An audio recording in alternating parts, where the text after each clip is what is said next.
Vance share today. Oh, Pat Sullivan just joined us. Okay, Pat is with us from downtown sunny tropical New York. This is the way people get pied. Pam Gray is with us this morning too, also from New York. We've got Dan, Pat, and Pam all from Forest Hills. All right. Triple threat. Yes. All right. By the way, one of the problems with Bobby Vance, and it is a problem, is he has the voice. There are some people who just have a voice. It is extraordinary. You just listen. And he's one of those people who have the voice. It's very annoying. I mean, you're born with that. You're born with that. I could see him coming out of the womb with a voice and saying in that baritone of his to the nurse, well, I mean, everybody jumps except the voice. So I got Pat and Care with us this morning too. Anaki is with us. Anaki, as you know, has been wrestling with some health issues, and today is a good day, and he'll begin with us later in the month. And we've been posting about that. Digit is with us this morning as well. I've known Digit since he was 3. That's scary.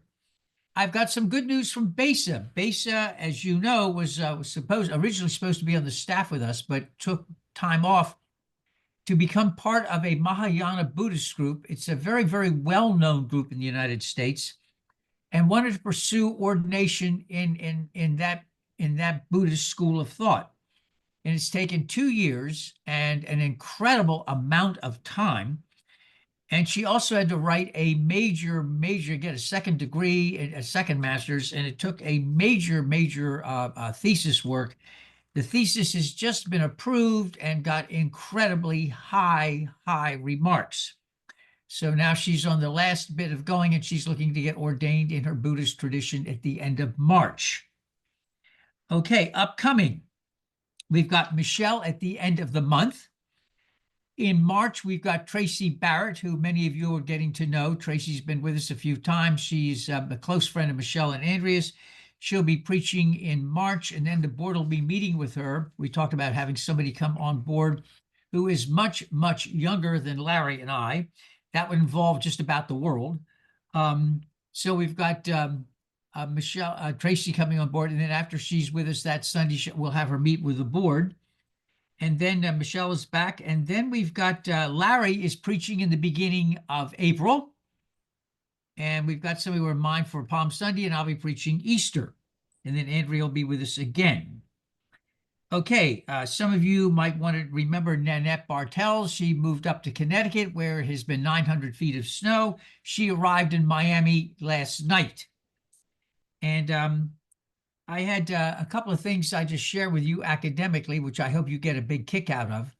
I used to teach religion at the request of Miami-Dade College until Miami-Dade College decided they were offering far too many electives, and they came in with what's called My Academic Program. And what they did is they said, unless your elective is in your major, it doesn't count. So what they did is they told all of the advisors not to mention any electives that were out there unless it was in your major. Secondly, they made it clear if you didn't teach in one semester, you were out. So if you were teaching electives, and we had a lot of cool electives, you were out.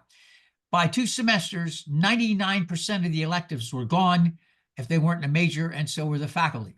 It's very successful pre-Musk.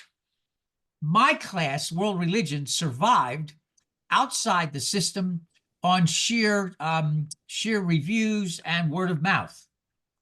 Now, the chair of the department says to me, hey, you're going to continue teaching, aren't you? Now, this is a big deal because of my age. You don't usually get this. She said, guess what? Religion has now been brought in from the dark. You are now considered a humanities, and humanities are required. So guess what? They're going to be coming after you right and left. Would you also like to teach New Testament in the fall? So I'm just sharing with you, things go round and round and round. And so, yes, I will continue in the academic field as well. Now, I want to give a number to you to show you, however, just because we're in the academic field, that this does not mean that all souls, by any stretch of the imagination, gets left in the dust. I've been telling you about pastoral care. You need to hear the number 48. 48 is the number of people that I have been in touch with at All Souls, 48 since January 1st, by Zoom, text, phone call, or visit. 48. Many of them multiple. So going over to the fact of texting and calling and stuff, it is possible to do keep a good contact with people. What I'm now going to be doing in February and March is trying to get a list together of people who would like a contact, on a monthly or bi-monthly basis, a check-in. The reality is we are very, very spread out. Even if we lived all in Miami, we'd be spread out by distance. We'd be spread out by our own agenda. And so how can we as a congregation have regular check-ins with people who would like to have a check-in just to see how things are? And that's our next thing to do. And I just think this is a really, really good thing for us. But that's because people are understanding that text and calls work. The intention is there. Okay, having said all of that, we're welcoming again one more time. Digit is here, Anaki's here, Felix is here, Alan and Eddie are here, Maureen is here, Nikki Lindquist is here, Bobby Vance is here, Cecilia, Danny Sorkin, Pat Sullivan, the Pam, the holy trinity of, of Forest Hills, and Pat Can Care from Miami. We now light the memorial candle, and I don't often call on the Gospel of John for quotes, but in the old King James Version, which we almost never use anymore because of the text that they used for that edition of the Bible, there's a famous John chapter 11, verse 35. And it says two words, Jesus wept. I don't know where to begin to light the memorial candle today. Since humans gathered, there was the understanding that if you had more, you had an obligation to give those who had less. Later on, it'll get very tough. Noblesse oblige, the obligation of the nobility. The reality is we have always in this country tried to give out to others who needed strong help. That was scrapped this week. Just like that, as have been many, many others who relied upon programs for getting by day. And then to claim in the same breath we are for Christianity, I don't know how you can put those two sentences together. And so I light our memorial candle for those who would co-opt Jesus in a way that Jesus would never, ever, ever understand. Jesus wept. And for all of those who have been co-opted, who have been hurt, people who need food, people who need clothing, literally, mosquito netting, the kinds of things that take place, food stamps, pre-K help, real things, we light a candle. And I suspect we're going to have to keep it lit for a while. May it be so. The candle is lit. Please join with me, if you would, in a responsive call to worship. Welcome, Chris Diaz. I'll ask Digit to pull it up and ask you to read that which is in dark green. When day comes, we ask ourselves, where can we find light in the never-ending shade? If we read together, we've learned that quiet isn't always peace, and the norms and the notions of what just isn't always justice. So while once we asked, how can we possibly prevail over catastrophe? How could catastrophe prevail over us? Let us read together if we would. We will not march back to what was, but move to what shall be. A country that is bruised but whole, the benevolent but bold, fierce and free. And those of you would join me by reading in the green. Everything hurts. It is a hard time to be alive, and even harder to stay that way. We're burdened to live out these days, while at the same time blessed to outlive them. This alarm is how we know we must be altered, that we must differ or die, that we must triumph or try. Thus, while hate cannot be terminated, it can be transformed into a love that lets us live. Thank you, Amanda Gorman. We want to thank Bobby Vance for being the one who picked out the music today. And you can see that was something else. Anaki is going to read from the first book of Samuel, chapter 8. Again, the reading is from Bobby Vance, who picked this out, and he couldn't have been more brilliant, and I'd forgotten the book of Samuel existed. Go, Bobby, if you would, Anaki. So Samuel reported all of the words of the Lord to the people who were asking him for a king. He said, "These will be the ways of the king who will reign over you. You will take your sons and appoint them to his chariots and to be his horsemen, and to run before his chariots. And he will appoint for himself commanders of thousands of commanders, of fifties, and some to plow his ground, and to reap his harvest, and to make his implements of war and the equipment of his chariots. He will take your daughters to be perfumers and cooks and bakers. He will take the best of your fields and vineyards and olive orchards and give them to his courtiers. He will take 1/10 of your grain and of your vineyards and give them to his officers and to his courtiers. He will take your male and female slaves and the best of your cattle and donkeys and put them to his work. He will take 1/10 of your flocks, and you shall be his slaves.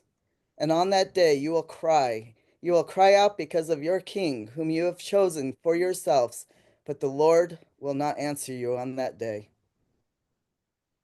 Our responsive reading is one that the words you may know, if you would read in the green.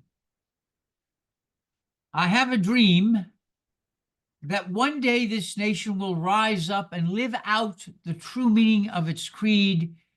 We hold these truths to be self-evident, that all men are created equal. I have a A dream. dream that my 4 little children will one day live in a nation where they will not be judged by the color of their skin, but by the content of their character. I have a dream that one day every valley shall be exalted, and every hill and mountain shall be made low. The rough places will be made plain, and the crooked places will be made straight. And the glory of the Lord shall be revealed, and all flesh shall see it together. With this faith, we will be able to hew out of the mountain of despair a stone of hope. With this faith, we will be able to transform the jangling discords of our nation into a beautiful symphony of brotherhood. With this faith, we will be able to work together, to pray together, to struggle together, to go to jail together, to stand up for freedom together, knowing that one day we will be free one day. And this will be the day. This will be the day when all of God's children will be able to sing with new meaning, "My country, 'tis of thee, sweet land of liberty, of thee I sing. Land where my fathers died, land of the pilgrim's pride, from every mountainside let freedom ring."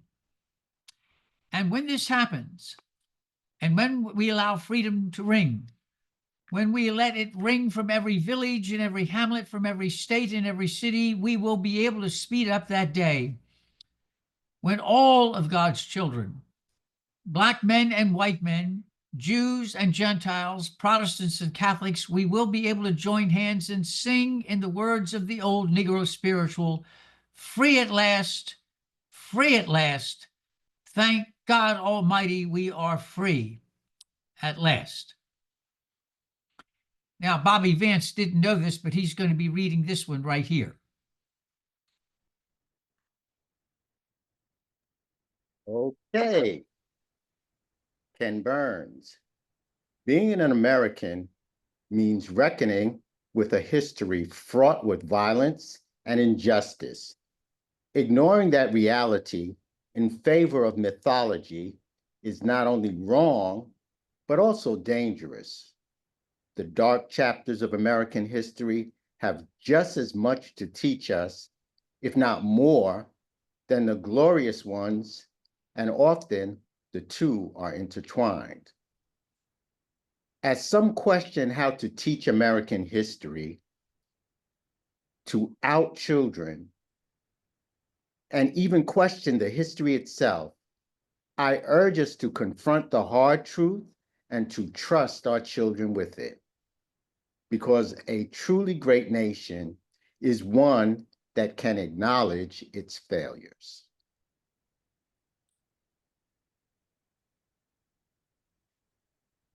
Good morning, All Souls. Today is the 9th day of February, which makes it the 9th day of Black History Month, which was originally started 99 years ago, and we're almost at the 100th anniversary of Black History Month. Thanks to the esteemed Dr. Klaus, I'm going to change my Black History moment that I prepared and just say this, that the first time I ever got a chance to speak in public was at PS9 in the year 1963. In the 5th grade, I had the first Black teacher that I had ever had in my life. I didn't know Black teachers existed until the 5th grade. But my teacher was so moved by the March on Washington and the speech that Dr. Klaus so kindly read to us that she wanted someone in the class to read I Have a Dream. And that was the first time that I learned that I had a little oratory gift. And of everybody in the class, she picked me, the little quiet skinny kid in the back, to read the key part of the I Have a Dream speech. And so that speech has been with me for a long time. And that's my Black History moment for today. Now, what I'm here to share with you is that 19 years ago, we had an occurrence that it reminded me of a celestial event when scientists sometimes come on TV and tell you, well, tonight, because of the way the stars are aligned, we're about to see something that you've never seen before and may never see again. Well, 19 days ago, we had the somewhat disconcerting experience of celebrating the life of a man named King, and at the same time witnessing the ascension of another man who would be king. Now, Anuki was kind enough to read from 1 Samuel, and it was really a list of pretty terrible results that a king and having a king over you could bring to a people. Now, the people of Israel at that time, they had priests, they had judges, they had prophets presiding over them at the time. I guess that was their form of government. But the people incessantly complained and complained. Now, I'm not there at that time, but perhaps at that time they felt they weren't getting the best and brightest people filling these positions. Or maybe they felt that there was just too much waste and inefficiency going on in the situation. But maybe the people felt the price of eggs were just too high. But whatever their reason, they demanded a king, somebody who could fix things quickly and efficiently, make their life more comfortable, and fight against those who they perceive as enemies. And so, like the people of ancient Israel, the people of the modern United States did not heed any of the warnings that were given to them, and they appointed a man who would be king. 19 days, I don't have to go into detail about what's going on, so I will leave that part alone and shift to the other king, the man named King, who's most famous for the aforementioned I Have a Dream speech. And in that speech, I'd have to say there's one line that's the most inappropriately quoted all the time. Not be judged by the color of your skin, but rather by the content of your character.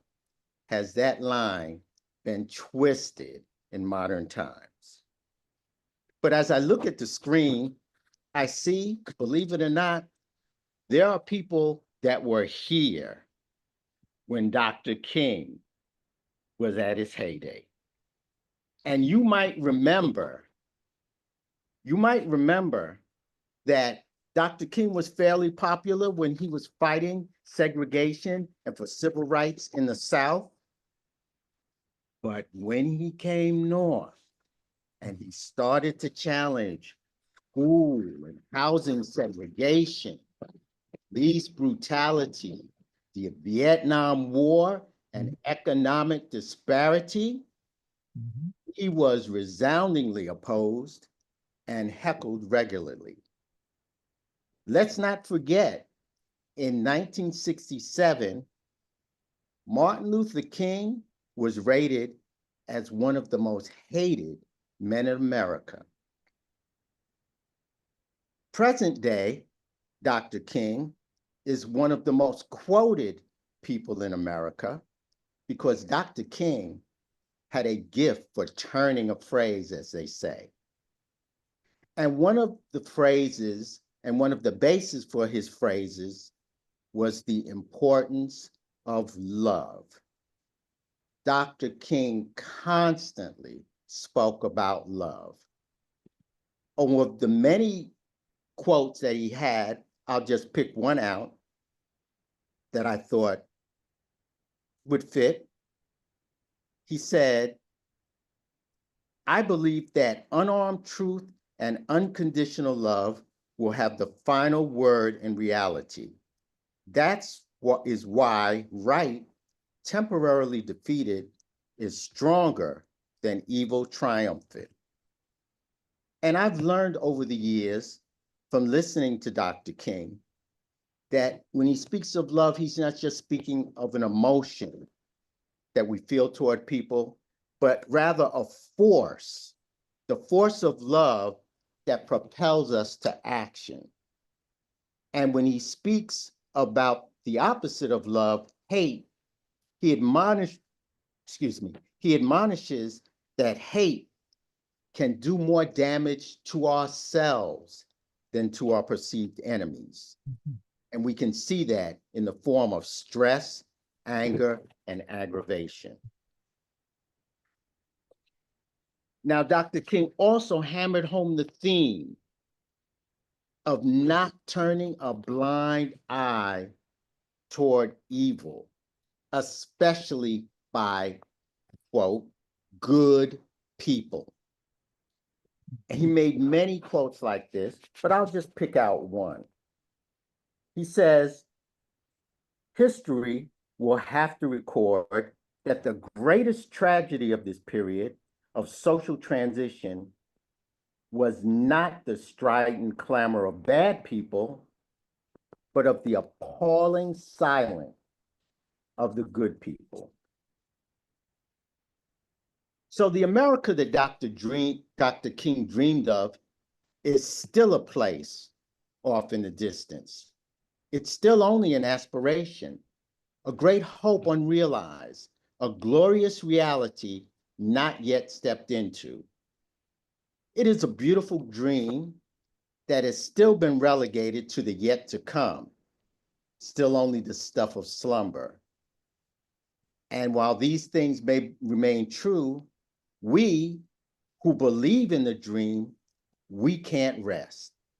We cannot celebrate its life adequately without reminding this nation of, as Dr. King said, the fierce urgency of now. And this now is more fiercely urgent than it's ever been before. So this America of 19 days is not the America that Dr. King dreamed of. And until it is, those of us who share the dream, we need to steward this dream in such a way that requires some things from us who might be privileged. So Dr. King's dream and his life is worth celebrating. It's worth remembering. It's worth pausing to honor. So I would entreat everyone here, let's learn from Dr. King and his life and his example. Read his quotes and look into them for meanings that you can apply to your life now. We cannot celebrate Martin Luther King's life without currently grieving for America. And we can't do that without seeing the privilege that we are both blessed with and we are afflicted with. And we must fight to craft something redemptive out of it. So without leveraging it in the cause of the dream, and without fashioning it into a shield against the dream killers. Selah.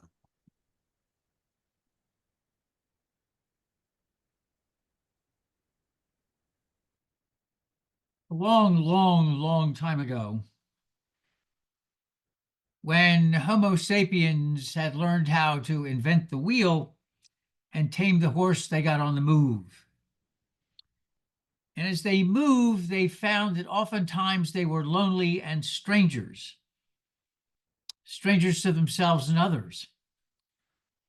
And someone came upon the idea, when strangers come, it's good for them and good for us to welcome. And the one way you could welcome was give food, simple bread. And since you couldn't often trust the water, you had watered down wine. And so the idea of welcoming the stranger, making them feel at peace and at home, to strengthen them, to strengthen you, to strengthen all together. This idea will get passed down to various groups and countries and peoples and find its way in religion as well. After Jesus died, groups that had gathered and listened to him wanted to continue. And one of the first things they did was remember how important the meal was for Jesus. And the kinds of people that he had meals with made it very clear it was not to be a select group. He had meals with tax collectors. He blessed Samaritans, blessed women, blessed the sick, touched the sick, and welcomed all. It is a time when right now, are people welcome anymore? Is the stranger welcome? The book of Leviticus, a very strange, dour book, says, remember the stranger, for you too were once strangers in a foreign land. Welcome the stranger into your home. So then we welcome all with this simple bread and cup carried over as a ritual from antiquity. Simple bread, a simple plate of pottery, a very simple cup, welcoming all in an act of friendship, an act of hello, how can we comfort each other? And so All Souls gathers every time, and always be sure that the cup and the bread are there for all. And then we gather and hold hands, and we say words. And is it not interesting? The words we say are words that were first uttered to little children. Some of you remember the great theologian Winnie the Pooh. We would read these together. Promise me you'll remember. Read it with me if you would. Promise me you'll remember. You are braver than you believe, stronger than you seem, smarter than you think. God didn't promise days without pain, laughter without sorrows, sun without rain. But the divine did promise strength for the day, comfort for the tears, and light for the way. And our concluding prayer is one we used to read when we were at the Jewish Community Center. Some of you may remember the words. May the blessings of the divine be upon us in this hour and in the days to come, that we may seek the truth more devotedly, that we may think more independently, that we may reflect more searchingly, that we may know ourselves more completely, that we may give and care for each other more quickly, that we may pray more thoughtfully, that we may act more courageously, and that we may live more nobly. May it be so. Amen. And now may the road rise to meet you. May the wind be always at your back. May the sun shine warm upon your face. May the rains fall softly upon your fields. And when we meet again, black, white, brown, Asian, male, female, straight, gay, non-binary, whatever we may be,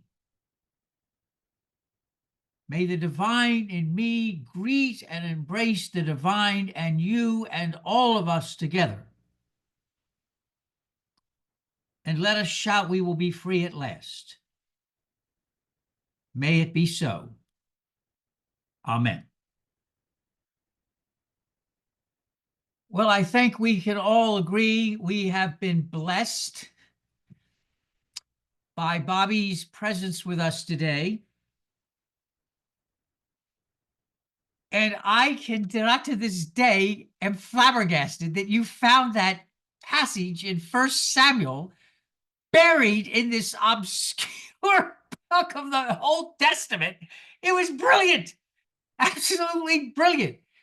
If this congregation had said to me, find me a passage in the Hebrew Bible that would say it, I would have missed that completely. Brilliant, absolutely brilliant. The other thing I think, Bobby, what comes across that is absolutely essential is a basic authenticity that you have. And I think what all of us look for today is authenticity and genuineness. And thank you for sharing that. It reminds us what we can be at our best, authentic and genuine. So, Anaki is here, Felix is here, Alan and Eddie are here, Maureen, Nikki Lindquist is here, Bobby, Cecilia, Daniel, Pat and Pam, the Holy Trinity from Forest Hills, Pat can care, Barbara Young, our polymath, Chris Diaz, to all of you, thank you very, very, very much. We see you soon. And again, blessings, Bobby. Blessings, blessings. Thank you. Thank you. Bye-bye, everybody. Bye-bye. Bye-bye. Thank you, Bye-bye. Bobby. Bye-bye, everybody. Thank Good you. week, everyone. Bye-bye, Auxiliary. everyone. Have a great week. Thank you, Bobby. Hey, Thanks. from the Full Light crew, I'm saying have a great Sunday. Thank you. Bye.